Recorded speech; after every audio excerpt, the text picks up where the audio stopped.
Ça a commencé, oui, il y a entre 30 et 40 ans.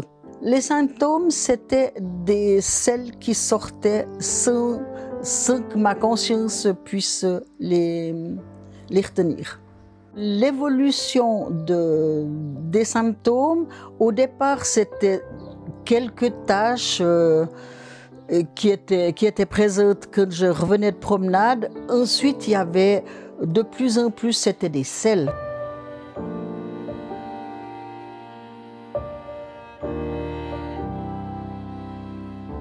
L'impact de cette maladie sur ma vie, ça a été que, en fait, je n'osais plus tellement aller à la rencontre des gens ou faire de grandes promenades. Pour moi, le fait de devoir même aller jusqu'à Lausanne, c'était un point où il fallait vraiment réfléchir parce que je ne pouvais pas prendre l'autoroute du fait qu'il n'y avait pas de WC. Donc ça a eu un impact dans le sens où on s'isole.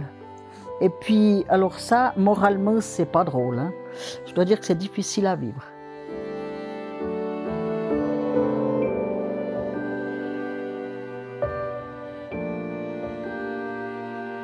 Je ne pensais pas que c'était une maladie, donc je ne cherchais pas de solution. Après le repas de midi, je me mets devant la télé pour regarder ce qu'on appelle le téléjournal.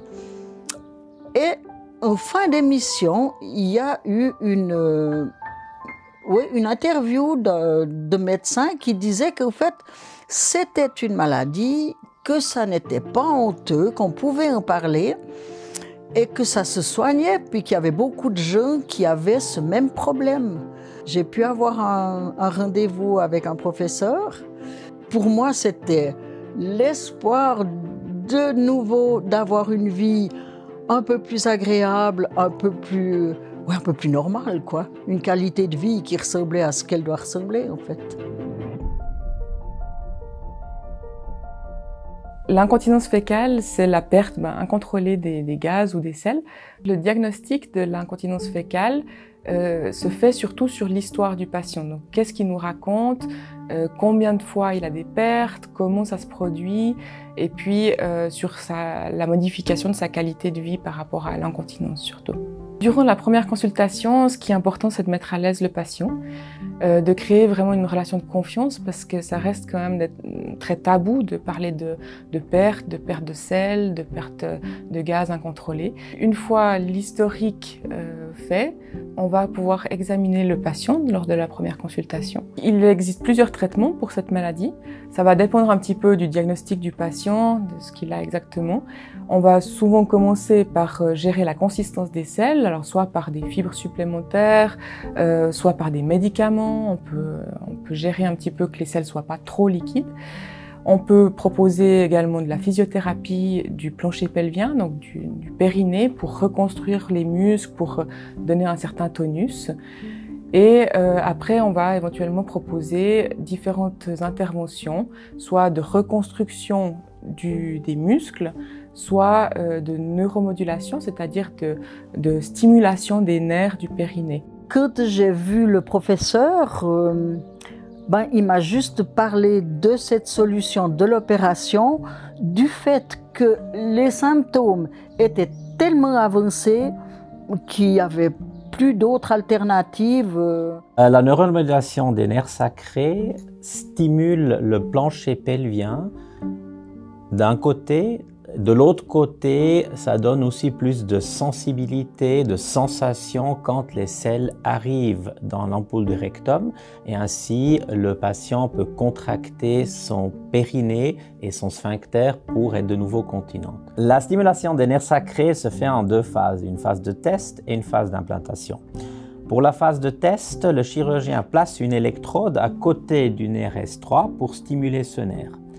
Nous faisons cette intervention en anesthésie locale et en ambulatoire. Pour nous, c'est important de parler avec le patient, de voir où est-ce que la stimulation est ressentie ou aussi voir la contraction de l'anus. Mais elle peut très bien se faire aussi en narcose. Si la phase de test est positive, c'est-à-dire le patient bénéficie, moins d'incontinence, dans une deuxième intervention, on implante le stimulateur lui-même. La stimulation des nerfs sacrés marche ou peut marcher pour tous les patients qui sont incontinents. Les résultats de la stimulation des nerfs sacrés sont durables et sont à long terme. Si la stimulation marche, environ 80% des patients, un tiers des patients retrouvent une continence complète et chez 50%, l'amélioration est plus que 50%.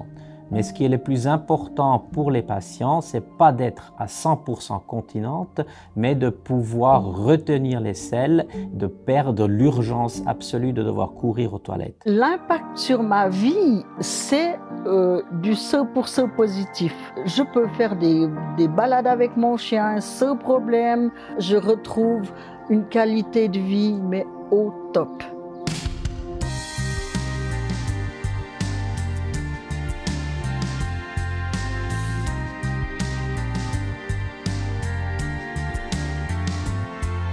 Donc post-opératoire à long terme, on revoit les patients environ chaque année. S'ils ont besoin de nous contacter avant, bien sûr, on est disponible, il ne faut pas hésiter. Et puis normalement, tous les contrôles se passent régulièrement une fois par année et on n'a pas besoin de faire de grands changements. Pour des personnes qui auraient la même incontinence que j'ai eue, mon conseil, c'est déjà, dans un premier temps, de ne pas attendre trop et directement s'adresser à son médecin. N'ayez crainte, parlez-en et puis n'attendez pas.